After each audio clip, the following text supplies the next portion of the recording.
അല്ല കുരുവിളച്ച അത് പാസ്റ്റർ പറഞ്ഞതിൻ്റെ അകത്ത് ന്യായം എന്നാ എനിക്ക് തോന്നുന്നത്. ഞാനത് ഇന്റർലീനിയർ ഒക്കെ എടുത്തു വെച്ച് തപ്പുമായിരുന്നു ഇത്ര നേരം നിങ്ങൾ അടിയുണ്ടായിക്കൊണ്ടിരുന്നപ്പം.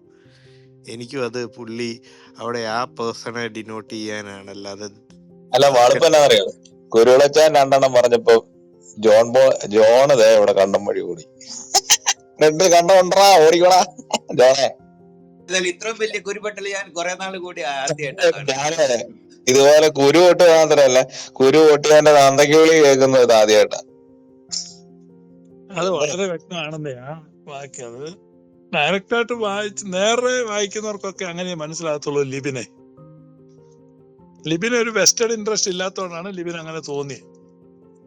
എനിക്കത് by this it denotes that person, ആരെയാണോ അട്രിബ്യൂട്ട് ചെയ്യുന്നത് അതിനെയാണ് എനിക്ക് തോന്നുന്നത്. നമുക്ക് അതിൻ്റെ അകത്ത് നിങ്ങൾ പറയുന്ന വ്യാഖ്യാനമല്ലേ ലിബിനെ? നിങ്ങൾ ഏതെങ്കിലും നിങ്ങൾക്ക് അനുകൂലമായ വ്യാഖ്യാതാക്കൾ വ്യാഖ്യാനിച്ച കാര്യമല്ലേ നിങ്ങൾ പറയുന്നത്? ഈ പുസ്തകത്തിലുള്ള കാര്യം പറഞ്ഞു. എന്റെ കുരുവിളച്ച ഇതൊക്കെ ഒരു എത്തിയിസ്റ്റാണ്. എന്റെ കുരുവിളച്ച ഇതേ എത്തിയിസ്റ്റാണ്. നമുക്ക് കിട്ടാവുന്ന ഏറ്റവും മികച്ച മോഡറേറ്റർ ആണ്. എനിക്ക് ഇതിൻ്റെ അകത്ത് യാതൊരു താല്പര്യമില്ല. ഞാനത് ഇൻട്രസ്റ്റിംഗ് പോയിന്റ് ആയതുകൊണ്ട് ഞാൻ എടുത്ത് അങ്ങനെ വായിക്കാൻ പറ്റുമെന്നറിയാൻ അങ്ങനെ എടുത്ത് വായിക്കുമായിരുന്നു. ഇൻട്രസ്റ്റിംഗ് വേഴ്സിനകത്ത് എനിക്കൊരു തർക്കം, വാക്യത്തിൽ എനിക്കൊരു തർക്കവുമില്ല. പക്ഷെ അവിടെ അവകാശവാദം ഉന്നയിക്കുന്നതിനോടാണ് എനിക്ക് തർക്കം. പറഞ്ഞ മനസ്സിലായോ? അവിടെ ബൈബിളിൽ തന്നെ ഒൺലി ട്രൂ ഗോഡ് എന്ന് യേശുക്രിസ്തുവിനെ അയച്ചവനെ കുറിച്ച് പറഞ്ഞിട്ടുണ്ട്. ദൈവത്തിന്റെ പുത്രൻ വന്ന് അറിയിച്ചു തന്നത്. ദൈവപുത്രൻ വന്നു എന്നും സത്യസ്വരൂപനെ അല്ലെങ്കിൽ സത്യവാനെ അറിയുവാൻ നമുക്ക് വിവേകം നൽകിയെന്നും നാം അറിയുന്നു. നാം സത്യസ്വരൂപനിലും അവിടുത്തെ പുത്രനായ യേശുക്രിസ്തുവിലുമാകുന്നു. ഇതാണ് POC കാണുന്നത്. ആ POCയിലാണ് ഇവനാണ് സത്യദൈവവും നിത്യജീവനും എന്ന് പറഞ്ഞിരിക്കുന്നത്. ഈ ഇവൻ എന്ന് പറഞ്ഞിരിക്കുന്നത് POCയിൽ പറഞ്ഞിരിക്കുന്നതാണ്. അവൻ എന്ന് സത്യവേദ പുസ്തകത്തിൽ പറഞ്ഞിരിക്കുന്നു. പുട്ടോസ് എന്ന് അല്ലെങ്കിൽ ഇവിടെ ഗ്രീക്കിൽ പറഞ്ഞിരിക്കുന്നു. ഇവിടെ ഒരിടത്ത് പോലും അത് യേശുക്രിസ്തുവാണെന്ന് സ്ഥാപിക്കാൻ നിങ്ങളുടെ കയ്യിൽ ഒരു തെളിവില്ല. കാരണം ബൈബിൾ തെളിവ് വെക്കുന്നത് യേശുക്രിസ്തുവിനെ അയച്ചവനാണ് ഒൺലി ട്രൂ ഗോഡ്. യോഹന്നാൻ 17:3.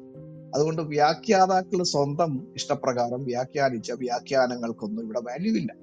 എന്താണ് ബൈബിൾ പറയുന്നത് എന്നുള്ളതാണ്. യോഹന്നാൻ 17:3 ദൈവത്തിന്റെ പുത്രൻ വന്ന് പറഞ്ഞത് യേശുക്രിസ്തുവിനെ അയച്ചവൻ ആണ് ഒൺലി ട്രൂ ഗോഡ്.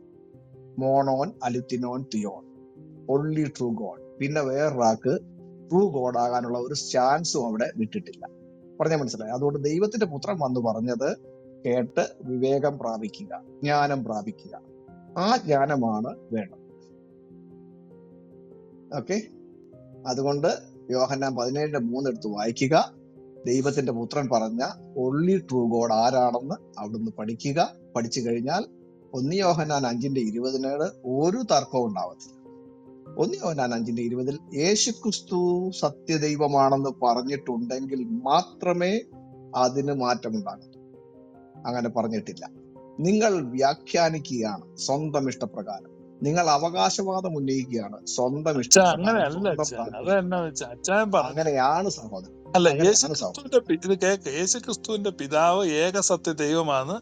നിക്കാവിശ്വാസ പ്രമാണം 1-ാം ഖണ്ഡിക പറയുന്നുണ്ട് ഏകസത്യ ദൈവമായ പിതാവിൽ വിശ്വസിക്കുന്നു. പക്ഷെ എല്ലാ ബൈബിൾ വാക്യങ്ങളെയും നമ്മൾ റിക്കൺസൈൽ ചെയ്യണം. അപ്പോ 1 യോഹന്നാൻ 5:20 യേശുക്രിസ്തു സത്യദൈവമാണെന്ന് എഴുതിയിരിക്കുന്നു. അതുകൊണ്ടാണ് നിക്കാവിശ്വാസ പ്രമാണത്തിന്റെ 2-ാം പാരഗ്രാഫിൽ അവനെ true god from true god, സത്യദൈവത്തിൽ നിന്നുള്ള സത്യദൈവം. അപ്പൊ അച്ഛൻ ഒരു വാക്യം മാത്രം വെച്ചല്ല ഉപദേശം, ബൈബിളിനെ അതിന്റെ ടോട്ടാലിറ്റിയിൽ മനസ്സിലാക്കണം. അപ്പൊ സമഗ്രതയിൽ അതിനെ പരിഗണിച്ച് പഠിക്കുമ്പോ പിതാവ് ഏകസത്യദൈവമാണെന്നും അതേസമയം തന്നെ പുത്രൻ സത്യദൈവമാണെന്ന് എഴുതിയിരിക്കുമ്പോൾ അങ്ങനെയാണ് ഈ ട്രിനിറ്റേറിയൻ ഫോർമുല രൂപപ്പെടുന്നത്. ഇതിനെല്ലാം കൂടെ എന്ത് ചെയ്യണം? ഇതിനെല്ലാം റിക്കൺസൈൽ ചെയ്യണ്ടേ? അപ്പൊ ഇതിനെല്ലാം കൂടെ അല്ല ഈ ഞാൻ പറഞ്ഞു തീർക്കട്ടെ അച്ഛാ, അച്ഛാ ഒന്ന് ബഹളം വെക്കാം അച്ഛാ വിഷമിച്ചിട്ട് കാര്യമില്ല. ഈ 4-ാം നൂറ്റാണ്ടിൽ ഈ സമിതി കൂടിയ പിതാക്കന്മാരുടെ മുമ്പിൽ ഈ വാക്യങ്ങളെല്ലാം ഉണ്ടായിരുന്നു, ഈ ആശയങ്ങളെല്ലാം ഉണ്ടായിരുന്നു. അപ്പൊ എല്ലാത്തിനെയും കൂടെ പൊരുത്തപ്പെടുന്ന വിധത്തിൽ എല്ലാ പോയിന്റുകളെയും സാറ്റിസ്ഫൈ ചെയ്യുന്ന വിധത്തിലുള്ള ഫോർമുലയാണ് ട്രിനിറ്റേറിയൻ ഫോർമുല. അതുകൊണ്ടാണ് നിക്കാ വിശ്വാസ പ്രമാണത്തിൽ 1-ാമത്തെ ഖണ്ഡികയിൽ അച്ചായൻ പറഞ്ഞ സ്റ്റേറ്റ്മെന്റ് ഉണ്ട്. അതായത് പിതാവാണ് ഏക സത്യദൈവം, സർവശക്തിയുള്ള പിതാവായി ആകാശത്തിന്റെയും ഭൂമിയുടെയും കാണപ്പെടുന്നതും കാണപ്പെടാത്തതുമായ ഏക സത്യദൈവത്തിൽ ഞങ്ങൾ വിശ്വസിക്കുന്നു. രണ്ടാം സ്റ്റാൻസ് ആയ ദൈവത്തിന്റെ ഏകപുത്രനും സർവ്വലോകങ്ങൾക്ക് മുമ്പ് പിതാവിന് ജനിച്ചവനും പ്രകാശത്തിൽ നിന്ന് പ്രകാശവും. അവിടെ വന്നിട്ട് പറയാണ് സത്യദൈവത്തിൽ നിന്നുള്ള സത്യദൈവവും. ഇത് എഴുതി വെച്ചിരിക്കുന്നതിനെ എല്ലാം കൂടെ സാറ്റിസ്ഫൈ ചെയ്യുന്ന ഒരു ഫോർമുല ഉണ്ടാക്കുകയാണ്. അങ്ങനെയാണ് ഈ വിശ്വാസം രൂപപ്പെട്ടത്. അപ്പൊ അച്ചായൻ ഒരു വാക്യം മാത്രമേ എടുക്കുന്നുള്ളൂ. അതുകൊണ്ടാ നമ്മൾ വഴക്കൊന്നും വേണ്ട. അച്ചായൻ രാവിലെ ഓഫീസിലൊക്കെ പോകണ്ടല്ലേ, പൊക്കോ, നമുക്ക് വേറൊരു സമയമുള്ളപ്പം. അല്ല പാസ്റ്റർ, എങ്ങനെയാണെങ്കിൽ ഞാൻ ഓഫീസിലാണ്. എനിക്കിതിന്റെ ഇതിന്റെ ഒരു കണക്ഷൻ ഇപ്പം 1:20 അല്ല ഏതായിരുന്നു ഇപ്പൊ പറഞ്ഞത്? 1:5:20. അന്നങ്ങനെയാണ് 1:18 എങ്ങനെയാ വ്യാഖ്യാനിക്കുക? യോഹന്നാൻ 1:18 1:18 യോഹന്നാന്റെ 1:18 ദൈവത്തെ ആരും ഒരു നാളും കണ്ടിട്ടില്ല, പിതാവിന്റെ മടിയിലിരിക്കുന്ന ഏകജാതൻ അവനെ വെളിപ്പെടുത്തിയിരിക്കും. അതല്ലേ? അല്ലല്ല, ഞാന് പാസ്റ്റർ എന്നെ കൺഫ്യൂസ് ചെയ്തല്ലോ.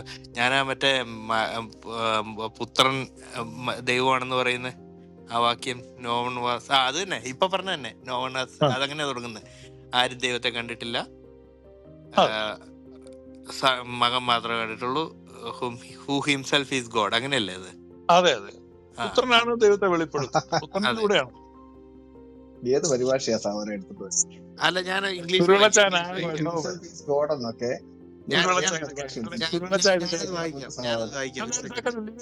ഞാനൊരു കുരുവിച്ചാണ്, ഒരു ഡിസ്ക്ലൈമർ. എന്റെ പൊന്നു ഉരുളച്ചാൻ, നിഷ്പക്ഷനായ ഒബ്ജക്റ്റീവ് ആയിട്ട് ഇത് വായിക്കുന്ന ആളുകളൊക്കെ ഞങ്ങൾ പറയുന്നത് മനസ്സിലാക്കും. കുരുവിളച്ചായനെ പോലെ മതത്തിന്റെ കണ്ണാടി വെച്ചവർ മാത്രമേ കുരുവിളച്ചായൻ പറയുന്ന പോലെ വായിക്കത്തുള്ളൂ. ലിബിൻ ഒരു നിഷ്പക്ഷനല്ലേ? ലിബിൻ പറയട്ടെ, ലിബിൻ പറഞ്ഞു വായിച്ചു. അല്ല, എനിക്ക് ഞാന് ഇപ്പം ഞാനായിട്ട് ഇത് പറയുന്നില്ല, ഒരു തീരുമാനവും പറയുന്നില്ല. അങ്ങനെ എന്റെ സ്റ്റേറ്റ്മെന്റ് ആയിട്ട് എടുക്കണ്ട. കുരുവിളച്ചായൻ അതിനെ എങ്ങനെ കാണുന്നെന്ന് പറഞ്ഞു, ഞാനത് വായിക്കാം. ഞാനത് ഏത് ന്യൂ ഇന്റർനാഷണൽ വേർഷൻ വായിക്കാം. ഞാൻ ബൈബിൾ ഹബ് എടുത്തു വെച്ചപ്പോൾ അതാ ആദ്യം വന്നേക്കുന്നത്. അതുകൊണ്ട് no one has ever seen God but the one and only Son who is himself God and is the closest relationship with the Father has made him known. ഇനി ESV വേണമെങ്കിൽ അത് വായിക്കാം. എല്ലാത്തിൻ്റെ അകത്തും ഏകദേശം ഇതേ അർത്ഥം തന്നെയാണ് വരുന്നത്.